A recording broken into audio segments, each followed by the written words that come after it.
and to go out and compete each and every day. And, you know, we got a lot of guys in the room right now that are going to breed a lot of competition and at our linebacker position and help us become a better defense. So I'm really excited, you know, just get back to work. You know, the past couple of weeks we've been doing all these virtual meetings and everything like that. So it's been pretty fun, man. It's been pretty exciting to just interact with everybody via this, you know, Zoom meeting and whatnot and do all that stuff. But, you know, I mean, fifth year option situation is what it is. But like I said, I'm going to keep coming to work every day and, you know, pushing myself and pushing the guys around me to be the best we can be. And just to follow up real quickly, are you fully recovered from the injuries from last year and you feel like you can take a step forward in year 4 the same way you did from year 1 to year 2? Oh, yeah. Yes, sir. Most definitely. I'm fully recovered, and, you know, I just got to continue to work on my game and in the mental aspect right now, take full advantage of the opportunity that we have in front of us. You know, I mean, it's different what we're doing right now, but, you know, just being able to still log on to the iPad, still watch the film and still, you know, spend that allotted time with our coaches and everything like that via the Zoom meetings. You know, it's an ideal situation. It's not the most ideal situation, but we're making it work. We're making it work the best we can. Thank you. Kyle Meinke. Jarrod, thanks for your time. They brought in Ragland's, Jelani's back. I'm just curious how you foresee your role changing next year. It's really hard for me to predict, honestly, but like I said, man, I just go in there and I just do what I do, man. I watch the film, I take the coaching points, and I step out on the field wherever they put me. You know, it doesn't really – I really can't predict it, you know. I just got to go out and make sure I do my job every single day.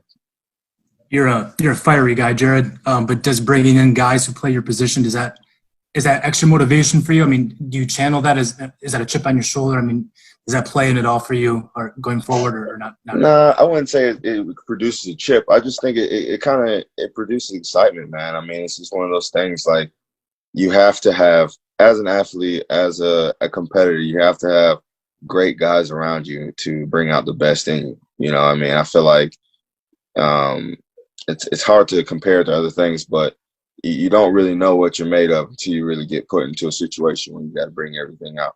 So, I mean, I feel like this is similar. You know, it's competition. These are guys that are very, very highly touted linebackers, and I've been watching them for a long time in the NFL.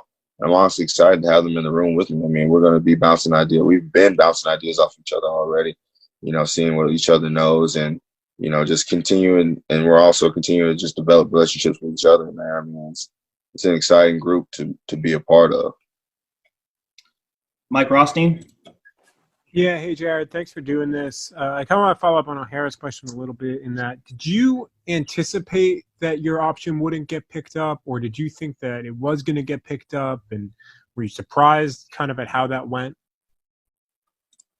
I mean, to be honest, I really didn't even, like, I knew the time was coming, but I really didn't know. Like, I really wasn't even aware of, like, the deadline was even coming around, you know? Like, I've been so focused on just trying to get back in the building and work out with the guys and, you know, just trying to make the best out of this time that we're in right now. So, honestly, like, I wasn't even aware of it until literally, like, the day of. So, I mean, it's one of those things that it can be detrimental or it can be a positive, but I'm not really focused on it, you know. I'm really just focused on getting better and being a great teammate with the guys that are around me.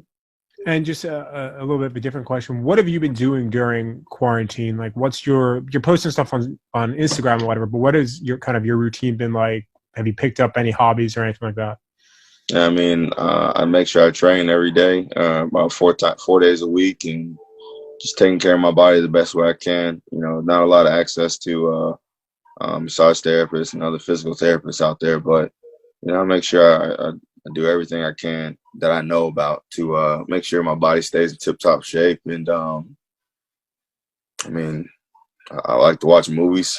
That's what I like to do on the regular anyways. I mean, I'm more of a homebody anyway, so this quarantine hasn't really shook me too much. You know, it's mostly what I do on the regular. So I go outside for walks and I come back in, watch a movie, and just hang out for a little bit. That's it. Corey Petrie. Hey, JD. Obviously, we're in such unique circumstances where we're doing this press conference online. You guys are doing your meetings on video conference. What is that like? How do those meetings work? Is it the whole time with your whole roster? Are you doing individual stuff with your position groups? And what do you get out of those online video meetings? I mean, you know, it's a mixture of all those things. You know, we have the whole team. We have position. We have defense, special teams. You know, we do everything. The coaches have really done a great job at figuring out how this thing works and, you know, getting into us as players and making sure that we understand where we need to be and when we need to be there. And just kind of carrying it just like a regular day in the building would be. It's really cool just to be able to get on here and interact and, you know, crack jokes with the guys and also still be locked in and make sure we're learning new material. So it's been exciting, and it's been a transition, been something totally different, but it's been a good experience this far. Justin? Hey, Jarrod, outside of the team setup, are you doing anything individually to connect with the new guys, with Jamie, Elijah, Reggie, just to kind of help bring them along in the early understanding of what you guys are doing here schematically? Yeah, I mean, mostly I've just been reaching out to those guys, just trying to get to know them, you know what I'm saying? Like taking that time to just, hey, man, you know, I ain't got nothing going on. What you up to type stuff. Not really talking a lot of ball right now because we're doing a lot of that in the meetings, on the Zoom meetings, and we're kind of getting force-fed a lot of information. So if they have any questions, I'm always there for them for sure. But I want to reach out to those guys and get to know them more than anything right now as people. It's who they are.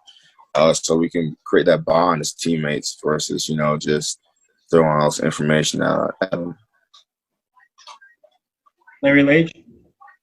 Have you thought about what it will be like if you have to play without fans in the stands?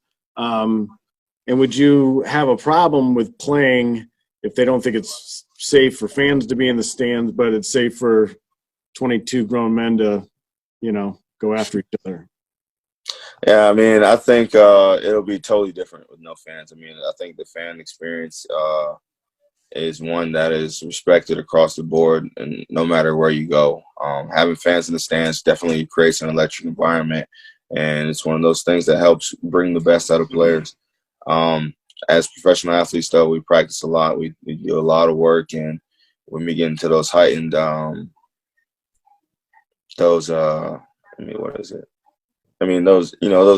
tough environments, those crunch time places in games, the best comes out every time. So, I mean, fans and no fans, we're going to compete no matter what. But I don't know. I got mixed emotions about the whole deal, so I don't really want to go too deep into it. But either way, I want to play ball. Ben Raven? Hey, JD, appreciate the time. Just curious about, I mean, how you feel about the offseason additions. I mean, these are players that have played and, you know, not only have the experience under Patricia, but have that success, the Deron Harmons, the Jamie Collins, the Danny Sheltons of the world. How important is that, you know, joining somebody like yourself going into year 3 in this defense? You know, how important is that not only in a normal season, but kind of with these unprecedented offseason, you know, not on the field together or anything like that? How important is that going to be? Yeah, I think it's huge, man. I mean, individually, I think I can learn a lot from these guys to help me develop as a player. And as a collective unit, man, it's going to make us a lot better. These guys are like, you know, these guys who have been in the system for sure. They're going to come in. They're going to know different tricks and trades that are going to help us, you know, speed this thing up and make us a more efficient defense. And then there's just so much talent that they bring to the table as well, just as football players. So I'm just really excited, man. Really excited to just get in the building with those guys and continue, like, the development that we've started through these Zoom calls. Dave Burkett?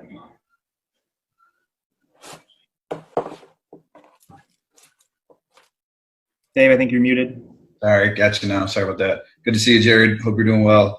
2 real quick follow-ups. First, you just said you have mixed emotions, you know, about playing with fans, coming back. What are the emotions, I guess, that you're juggling? It's not really about the fans. It's more so just about, like, this whole, like, quarantine deal. You know, like, I feel like I respect it. There are people out there who are definitely struggling with this virus, and then there are people who are struggling with being in lockdown. It's putting a lot of stress and strain on people throughout the city of Detroit and across America. So, but you have to be safe. So it's just, there's mixed emotions in both ways. I respect the illness itself. It's something that's very, very dangerous to a lot of people, and something that is dangerous to the livelihoods of a lot of people. So it just goes both ways. I think that's where the mixed emotions are. Fans or no fans, I'm excited to play football. That's my biggest take on it. Gotcha. With Corona, do you know anyone that's been impacted personally by the disease? And I don't know if so, can you share how it's impacted you? I've heard stories. That's why I was like, it's just so dangerous. Like it's one of those things where it's real. It's extremely real. But I don't know. Like I've heard stories of people who have gone in on a Monday and were gone on the Wednesday. They were gone. They passed away from it. So I what's it called? I respect it for what it is, but it's just like I don't know. I don't know. I'm just tired of waiting. I feel like a lot of people are, and I'm kind of in that boat now. Just to be clear, are those people that were close to you, like friends or family that? No, I think they're like just people that, my mom might have known some people, or, my like a couple friends I have in Detroit, they've known some people who have passed away from it. So it's just like, man, it's pretty tough. It's pretty tough. Thank you. All right, we'll do 3 more. Jen Hammond, Matt Derry, and Mike Stone.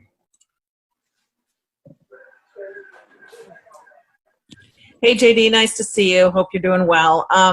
We just talked to Stafford, and he said that he's got a workout facility that he built kind of, put together in his garage, and also he can go down the street and he can throw. How much tougher is it for a linebacker to kind of hone your physical craft when you don't have someone? It's not as easy as throwing a ball to someone and playing catch or that type of thing.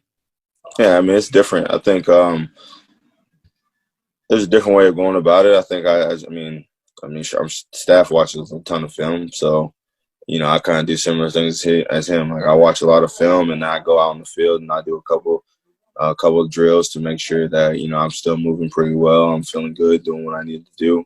But it like you said, it's always tough every offseason for a linebacker, and this one's no different. Especially with the quarantine rules. So just making sure that I can get to a place and spend enough time somewhere where I can really work and develop those areas that I'm weak in. I think that's the most challenging part. I feel like this is no different from any other offseason in the sense of what I need to do, figuring out what exactly I need to do. So I watch a lot of film. I go do field drills. I make sure I weight train every day, and my training process hasn't been too bad. Like it's almost kind of been a breeze. I think the quarantine in a weird way has helped me focus even more, because it makes you lock in. Matt Derry. Hey, Jarrod, 3 years in now, and obviously we talked about the option not being picked up and all that. What do you need to work on the most, and can you put kind of a letter grade on how you think you played in the first 3 years? It's really hard to put a grade on it. The things I still need to solidify, definitely. I need to continue to get better in the run game. You can always improve in that area. And I have the talent to be a good coverage linebacker, but I just haven't been able to show. I haven't been able to show exactly what I can do in that area yet, whether it be from just overthinking or just trying to do too much. I haven't really been the best I can truly be in that position. So those are the 2 biggest areas I need to continue to work on. And I can always develop my leadership skills, just being able to take that next step and just being that true guy that people can look to, and just be an all-around just leader for our team.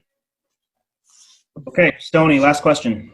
Jarrod, you have a new defensive coordinator. Early impressions on Corey, and the fact is that sometimes a coordinator, when it's the coach's defense, is this still Patricia's defense, or is Corey going to actually have a lot of input here?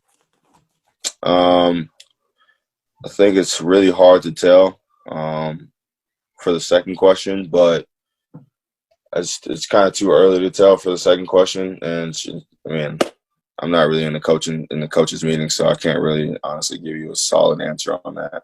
But what I will tell you about him as a person and what I like about him is, you know, he brings a lot of energy to the meeting room, and he's a great guy, man. He's an awesome guy. He reaches out to us a lot as players individually, and he makes sure that, you know, we're doing good and that we're focused and that he knows that, you know, he cares about us. So I really appreciate him doing stuff like that and, you know, just spending his time. Like, you know, he's with his family.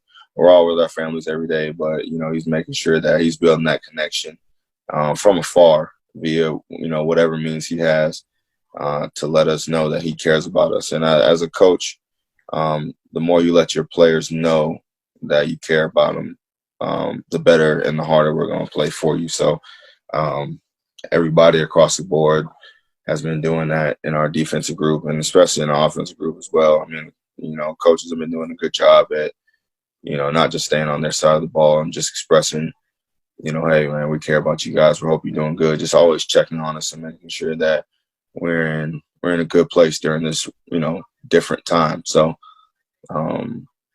Corey's a great guy, man, and I'm excited to get in the building with him and get, you know, more hands-on with these things that, you know, we're focusing on this season.